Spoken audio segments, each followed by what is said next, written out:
What are the potential consequences on the American people of President Trump's bombing of Iran?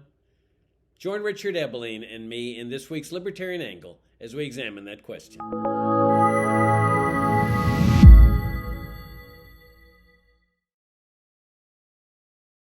Hi, I'm Jacob Hornberger, president of the Future of Freedom Foundation, and welcome to this week's Libertarian Angle, the show that y'all know brings you the principled, uncompromising case for the libertarian philosophy, which we've done for some 35 years now, thanks to your great support that y'all have kept us going. And I'm joined by my co-host and original vice president of academic affairs of the Future of Freedom Foundation when we got started in 1989, Richard Ebeling, who's now professor of economics at the Citadel. Richard, good to see you again. Good to see you. And as I always say, it's wonderful to be with our viewers and listeners. Yeah, thanks for tuning in. Thanks for your great support of FFF. So, Richard, some things just never change. And we've got now President Trump has launched a bombing attack against Iran.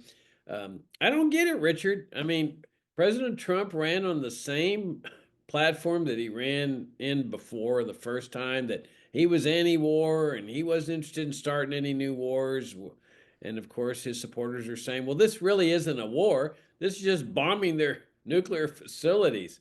Well, with all due respect, when you bomb a foreign country, that is launching a war. That is waging war against another country. And I guess the best proof of that is if Cuba or Venezuela decide to fly some bombers over here and bomb some nuclear facilities in the United States or any facilities, that would be considered an act of war immediately by U.S. officials.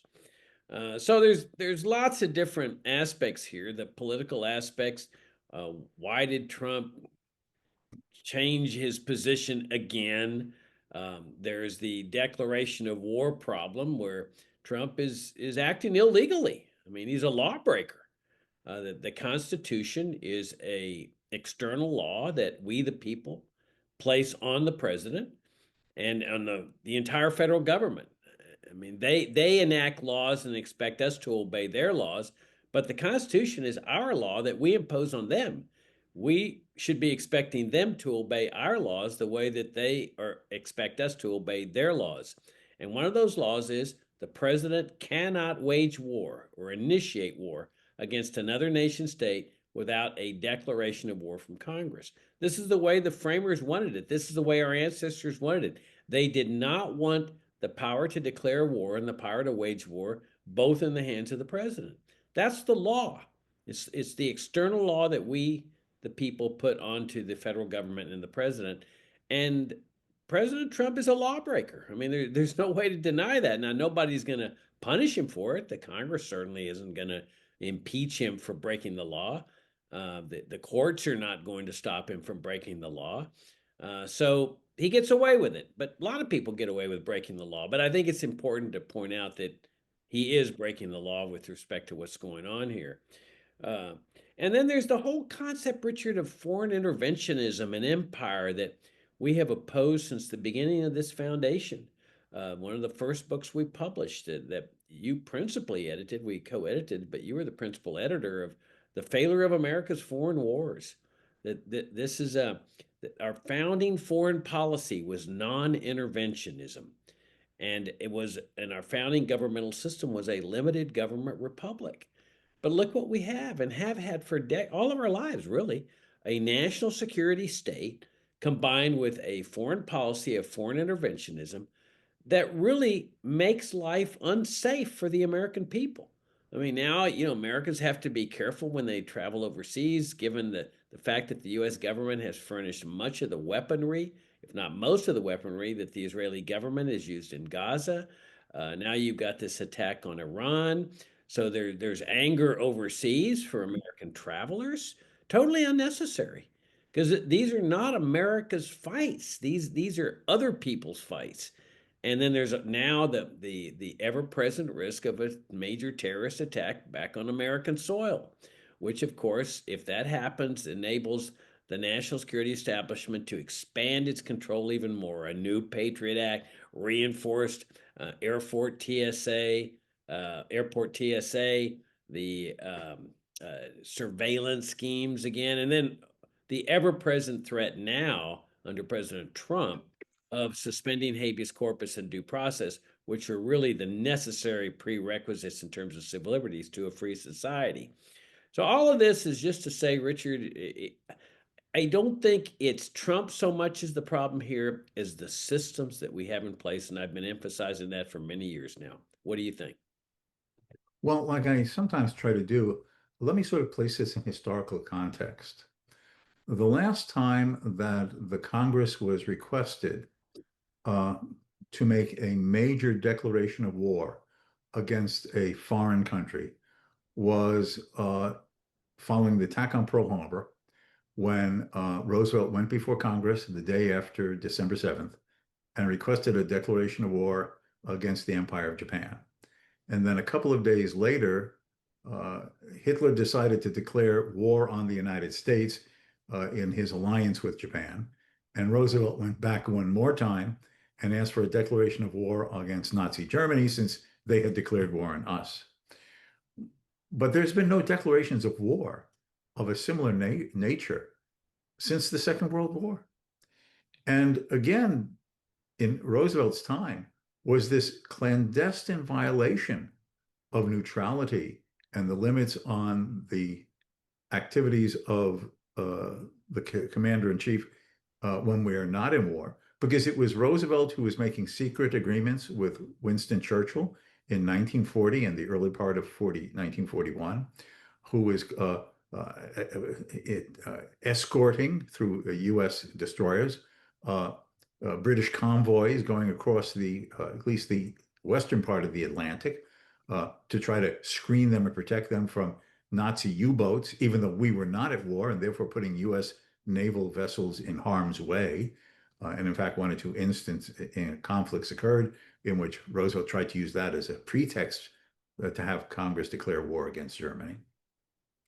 And then following the Second World War, we've had a variety of significant military interventions, all of which have not had a formal declaration of war because we were not attacked.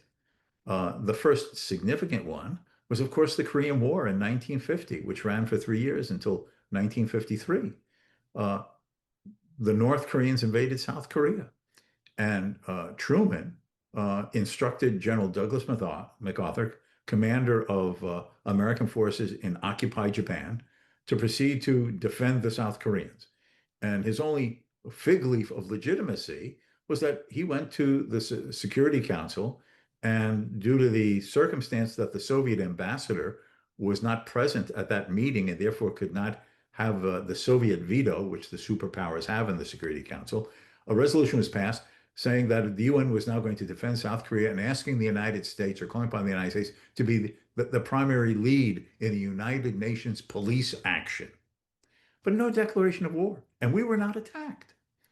And then fast forward to the early 1960s, uh, you then have the Vietnam War, in which again there was no attack by the United States. The Johnson administration tried to create this phony baloney excuse that North Vietnamese PT boats had attacked the USS Maddox in the Gulf of Tonkin off the North Korean coast, which turned out to be a total ruse. It was a false narrative, and then got a flimsy resolution from Congress to defend American forces, which then became the justification for, at the high point of it, 500,000 U.S. military personnel involved in the war in South Vietnam. Now, in both the Korean War and the Vietnam War, this cost well over, respectively, 50,000 American lives, 100,000 lives total. Fast forward further. Then you had George H.W. Bush, Senior Bush, with his invasion of Iraq, the first Iraq War. Iraq invaded Kuwait, and suddenly it's now our responsibility to liberate Kuwait. Then fast forward again, because of our interventions in the Middle East, you have 9/11. This is a response by Osama bin Laden. And I want to make it clear, I'm not justifying terrorists killing innocent people, but bin Laden justified the attack on 9/11 because American troops were in the holy cities of Saudi Arabia. And he was a Saudi Arabian, not an Afghani, and from a wealthy family. And was there a declaration of war? No, just he got flimsy little resolutions, and suddenly there's a 20-year war in Afghanistan, soon followed by a continuing war in Iraq, because we still have between 12 and 1,400 U.S. military personnel in Iraq today. Fast forward again, okay? You're in the Iraq war, the Afghan war and the Iraq wars. Does Barack Obama pull out? No, he increased more forces. He continued bombings. And I should mention that another intervention by Obama without a declaration of war or congressional approval was the NATO attack on Libya to overthrow Gaddafi, which has thrown that country into a continuing civil war to today. And now, once again, after Trump, as you say, campaigning in both times that he ran for president, well, three times, now twice in the presidency, that he is against foreign wars and he doesn't want a quagmire, he's done this. Now, I should make a caveat in here. He's not hidden any one aspect which is part of the justification for this. And that is both when he ran in 2016 and when he ran being defeated in 2020 and now in 2024. In all three running for the presidency, he has said that Iran should not be allowed to have a nuclear weapon, even though he talked about no more, quagmire wars in the Middle East. But that was basically his little small print in the footnote. No foreign wars in the Middle East, implicitly, except to stop Iran from having a nuclear weapon. So he's not hidden that. But the fact is, all of this has been done by presidents, Republican and Democrat, long ago, and in the years of people living today, numerously, because the presumption is the president shall have the unlimited and congressional free authority to put American military personnel in harm's way. And even with the special war acts that Congress has passed, that he can only do this for 30 days and he has to get congressional approval and he can keep them there for another 30 days before he has to withdraw. Presidents have ignored that. And the Congress has ignored that and funded these adventures. So the fact is that what this really is this is a bipartisan imperial presidency that not only believes in unlimited power of the United States for an interventionist welfare state at home, but an unlimited authority to intervene militarily anywhere in the world that the president deems on his own represents a national security risk to the United States. The critics of Trump have been up in arms. Oh, how does he arbitrarily decide this? He's like a monarch, a king, declaring what he considers in the national interest of the country. I am the state. Et moi. Okay, but the fact is, every Democrat before him and every Republican before him, without the brash rhetoric that Trump uses, believed and acted on the same basis. This is a problem that has occurred since the Second World War. That the United States is presumed to have to be the guardian and the policeman of the world, anywhere and everywhere, at any time that the president decides that there's a threat to the national interest. But that has been broadened to the point of not an invasion of American territory. Obviously, if some country invaded the United States, the national interest is involved. But now the globe is the national interest. And the president decides whether it's a sufficient threat to the national interest to send military personnel in harm's way or not. This is an unlimited government that has the power and the potential to at any moment get America into a threatened and dangerous conflict with both little powers and great powers, all of which could lead to disaster. When people say, well, the critics say that this could lead to World War III, well, certainly Iran doesn't have an intercontinental ballistic missile the way they have the ballistic missiles that they've been using on Israel. But there are countries in the world that do have intercontinental ballistic missiles, who we have decided are existential threats to the United States. It used to be the Soviet Union and now Putin, in one extent, the though Trump wants to be Putin's buddy, but certainly in Trump's mind, China is an existential threat, and pivoting towards Asia, away from NATO. It's all the notion that the destiny, the lives, the fortunes of American citizens, all 330 million of us, are to be determined and placed in the danger of destruction and death at the whim and the arbitrary authority of the President of the United States. It is a violation of our rights as individuals to be secure in our life, liberty, and property, not just from private thugs and murderers and bandits, but from our own government, presuming that we are expendable because the king has decided America has to act in this way. It's all part of the government that has grown big and the individual who's grown small in the eyes of that government and is merely a pawn on a chessboard of international politics.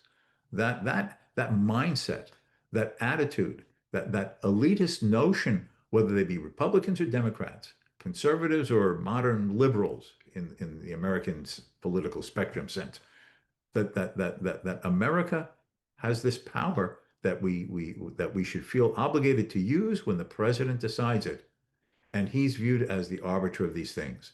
The only argument that the Republicans and Democrats have about it is when the opposition candidate is in the White House, do you approve or disapprove of his authority at his whim to decide whether American soldiers will be placed not only in harm's way, but put as a tripwire of a threat to American lives at home?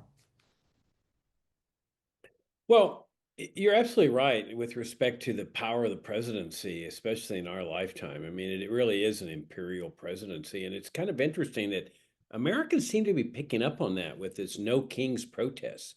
I mean, they seem to be grasping the idea that we don't want a king. That is, we don't want a ruler that exercises omnipotent powers, which I think is a very encouraging sign.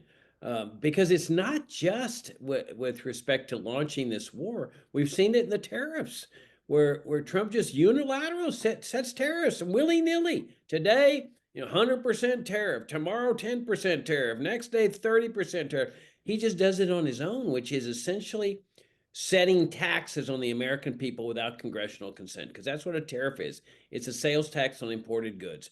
So he has this king-like power to just say, well, I'm going to set what the taxes are. We see it in immigration, where he just all of a sudden says, I'm going to send troops to Los Angeles to set law and order, to protect federal buildings.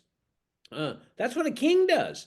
This is what the English people were rebelling against when at Magna Carta and all through British history is the omnipotent power of the king. In fact, Magna Carta was a statement that said, no, your powers are now going to be limited over us. And that's where due process of law originated, with the phrase in violation of the law of the land. But there's another factor, Richard, that I was mentioning earlier, and that's the national security state form of governmental structure. I've often cited Michael Glennon's book. Glennon is a professor of law at Tufts University, former legal counsel to the Senate Relations Committee, Foreign Relations Committee. He's got this great book called National Security and Double Government. His thesis is that it is the national security branch of the government, the Pentagon, the CIA, and the NSA, that really is in charge of the federal government. That it permits the president to have the veneer of being in control, and the Congress and the judiciary, but that really the military industrial complex, the things that our founding fathers, our ancestors rebelled against, this giant military intelligence establishment, Glennon says they're the ones in charge. So whether Trump has made a deal and been absorbed into this deep state apparatus once again, or whether he's just on the same page, they reinforce each other. The national security branch, which it's in their interest to stir up crises and problems around the world, because then we want to flood them with more power and more money and so forth. I remember Thomas Jefferson had a great quote that whenever there was a rebellion in the empire, the Roman Empire, people were getting concerned, like with out of control spending, debt, debasement of the currency, inflation.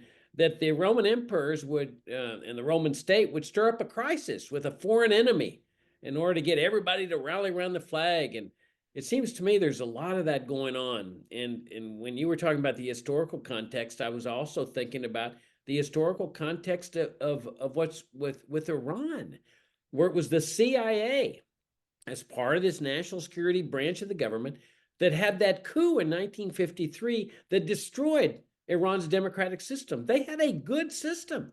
They had elected this prime minister named Mohammad Mossadegh. He was a popular leader.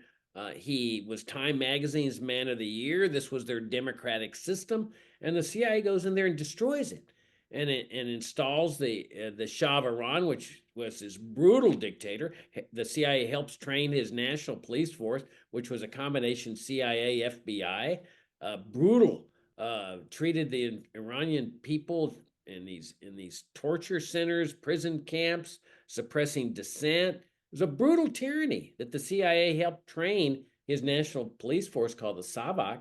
Until 1979, the Iranian people said, we've had enough. And they violently revolt. And that's where U.S. officials usually date the problems with Iran-U.S. relations, but they really go back to 53 because of the national security branch of the government and this policy, not just of foreign wars, but foreign interventions in the form of coups. And then we've had these brutal sanctions on the Iranian people ever since that 79 revolution that just decimated the Iranian people. And yes, I know they took U.S. Diplomats hostage, shouldn't have done that, but they were concerned that the CIA was going to reinstall the Shah into power. They were using them as leverage to make sure that didn't happen. So when you combine this thing, foreign interventionism, the national security branch of the government, and the imperial presidency under which we're living, this is a recipe for disaster in terms of freedom, as far as freedom is concerned. Well, this is the difficulty that inevitably happens with the growth of government, whether it be in foreign affairs or domestic affairs.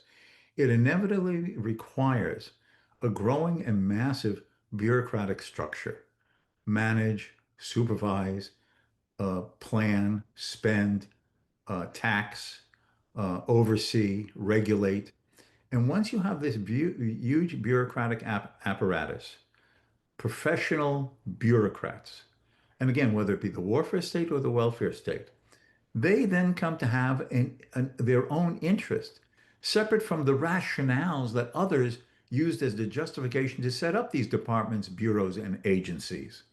And once you have this bureaucracy in place, and you not only have had the legislation to give authority for the government to do these things, but the authority becomes so wide that you have to delegate independent decision making to those bureaucrats because the immense of detail every day that is involved in the directives and the controls and the regulations goes beyond the ability of the president or the Congress to keep on top of it and deliberate and make decisions. Then you have an autonomous institution separate from the president, separate from the Congress, separate from the courts, that becomes a life of its own.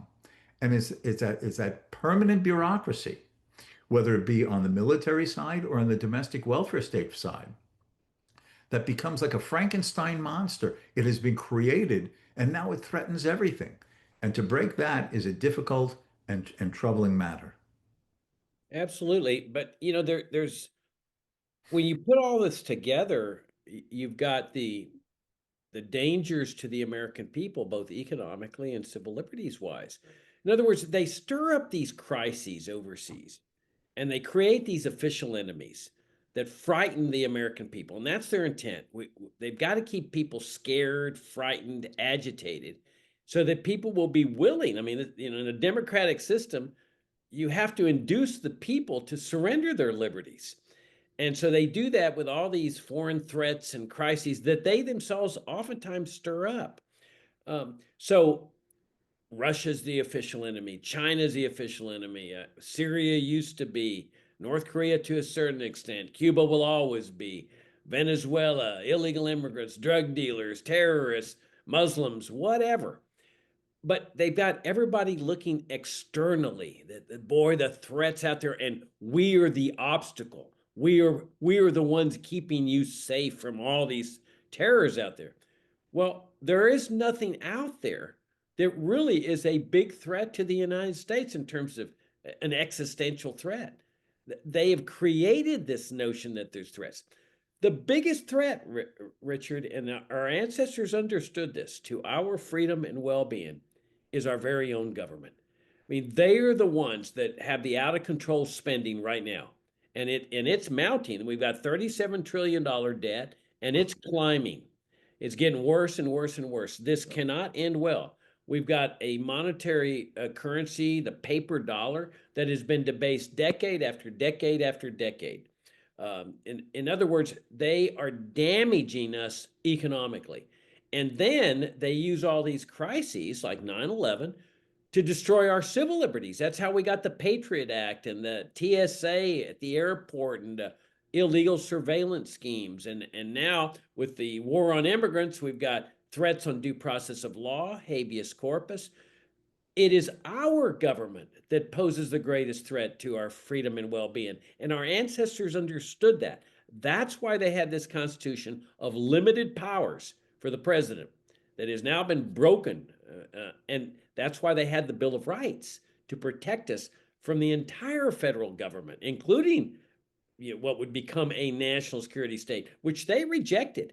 They said, we don't want standing armies in this country because they, combined with the president, become the biggest threat to our freedom and well being. Yeah, without any way discounting or taking aside these issues of the foreign uh, national security state, it is the same mindset and structures at work domestically. Look, just think of what this little thing that Musk was doing during the first several months of Trump's administration. He's going to get rid of fraud and abuse. He starts digging into these agencies. Do we have a bloated bureaucracy? Is the money not being monitored to see how it's being spent or who's getting it? Are there dead people getting Social Security checks? And what is the immediate response of the bureaucracy in these departments and bureaus and agencies? That a light is being suggested should be shed on them? Or all of the organizations in the private sector that are the recipients of the government dollars that are spent, or all of the people who eat at the trough as ordinary citizens through the redistributive state? You can't cut Medicaid. People are going to die in the street. You can't even think of eliminating or reducing Social Security. Old people will not have the money for a meal or to live in some place. Or you can't cut food stamps. The little kids will starve in their apartments. Or. It's the same scare tactics, just to protect their domestic turf compared to the foreign enemies abroad to protect their national security state's turf. This is the thing. It's the nature of modern bureaucracy that becomes the threat itself to the liberty for which government is set up. That is, to secure people's freedom, the state becomes its enemy. Yeah, I'm glad you brought up this domestic problem because, if Musk proved anything, it's how deeply ingrained the welfare state is in our lives. I mean, you couldn't find a person that was fighting this bureaucracy more fiercely than Elon Musk.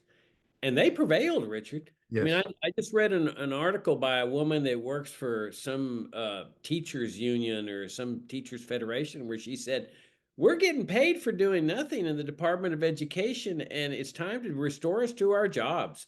That you didn't abolish us, and we want to get back to work.